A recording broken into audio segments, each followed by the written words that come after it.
بسم الله الرحمن الرحیم. السلام علیکم کتونکو د تاسو ته څنګه پاتې ده نن اتجاه چې د شهید وسیم وکیل ایډوکیټ څخه پاتې دی موږ نن د خبره دي غام د خوشحالي هم د پورا خټکنامه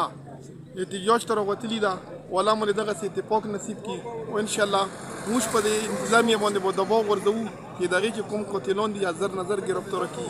ولا دي موږ اتفاق نصیب کی. امين. السلام علیکم. بس نن موږ په دې غم په موقع باندې غونډ شوي وو. دې کې یوه خوښۍ خبره دا ده چې دې کې د پارټۍ نه بالاتر خلک لکه ټول که څوک پي ټي آی کې ده که څوک جے یو آی کې ده که څوک نیشنل کې یا بل کې ده که نه دا ټول لکه په دې باندې غونډ شوي چې دا یې موږ قومي مسله ده. څنګه چې ناظم صاحب مانه مخکې ووایي چې که موږ داسې په هر یو مسلې باندې د پارټۍ نه بالاتر موږ خپل مفاداتو دپاره غونډي شو نو موږ یې رکاب هم ترقي کوي موږ د خلکو ته به خیر راسي او دې کې ټولو خیر ده ځکه چې موږ مقابله ګورئ پنجابي پښتون نه ده یا د بلوچي سندي نه ده موږ مسله دا ده چې عوام او خواص دې کې ډېر ستر ډفرنس راغله او دا ډفرنس په همدغه کې یکجهتۍ باندې او په همدغه کې اتفاق باندې دا کم سے کم کېدل شي او دې ته کوشش پکار ده او موږ همدغه که اواز ده چې عوام او د خواص منځ کې فاصله کم سے کم پاتې شي. تھینک یو. بسم الله الرحمن الرحیم. موږ دو پورا خټکنامه د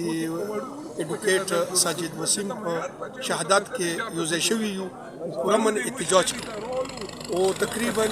انتظامیه مکمل ناکامیابه ده په دې خبره باندې چې تقریبا 102 ما وشولې چې د هغه په مرګ کې د هیڅ قسم سفیشرپ ونه کړو. و دې دا مطلب نه دی چې کله ډي اس پي بدلوه او کله اس ایچ او بدلوه او کله مورر بدلوه موږ ته عملي کاروایي ورته پکار ده چې هره ته وشي خپل کارت چې موږ دا کار وکړل نو موږ پوره من طریقې سره راوتلي یو پوره خټکنامه او پوره من احتجاج کوو. موږ خپل اواز عوام ته رسول غواړو چې انتظامیه د موږ چې کومه ده هغه ناکامه ده او موږ ته د خپل انتظامیه خپل هغه ځای وشي چې موږ ته مطمئن شو یغو وارثان مطمئن شي موږ خټکنامه مطمئن شو نو موږ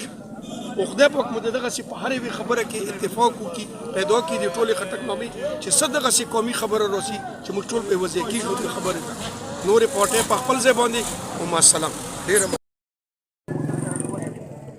بسم الله الرحمن الرحیم. زما د خټکنامې مشرانو کشرانو السلام علیکم. څومره په غټ تعداد کې راغلي دا د موږ خوشقسمتي ده چې دا د وکیل صاحب په دغه کې راغلي موږ نن او د هغې کوم کسان چې دي نو هغه نه دي نیولي شوي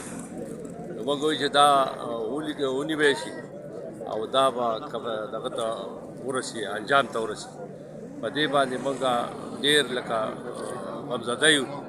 چې په دې کار باندې مطلب چې دا د موږ خټکنامه کې څومره دا کسان چې راغلي دي خیر کسان دي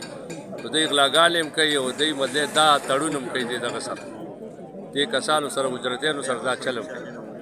نو دا کسانو باندې هم نظر اچول پکار دی چې کا ګلکار دی کا مزدور دی که هغه هر رنګې سړی دی خو د خټکنامې سړی چې کوم دی هغه بیا معلومیږي خو د چارسدې و دی مردان و دی کرک و دی دغه غیر خلک نه معلومیږي او ټول رانې هم دی کوي ځکه چې دا یو بل سره میلاو شي او دوی بدلته کې خپل کور ورته ویل او دغه کې او هغې کې ورته بیا دغه ورکوي تنخواه ورکوي او هر شی مؤثر وي ورته هر شی لیکن دغه خر بچی چې دی نو دی په دغه باندې به لګی وي چې دی په قوم کې مطلب چې انتشار پیدا کوي او خپل یو بګاړ پیدا کوي نو موږ ته په دې شي باندې هم سوچ پکار دی چې یاره دا په دې خټکنامه کې او په دې ټوله کې داسې کسان کتل غواړي چې دا په ګوته شي چې بھائی دا کار ونه شي ځکه چې ټول نقصان خټکنامې ته ورکوي نو موږ په دې غونډه کې نن راغلي یو انشاءالله بھرپور احتجاج به کوو پوره من احتجاج به کوو او په دې باندې مطلب چې موږ دغه غواړو چې بھائی د دغه وکیل صاحب دشمنان چې څومره دي او کوم ټارګېټن والا دي چې دا ونیوی شي او دا خلکو ته معلوم شي چې دا خلک دي او دا کوم ځای کې دا کار یې کولو دا څه شی. والسلام.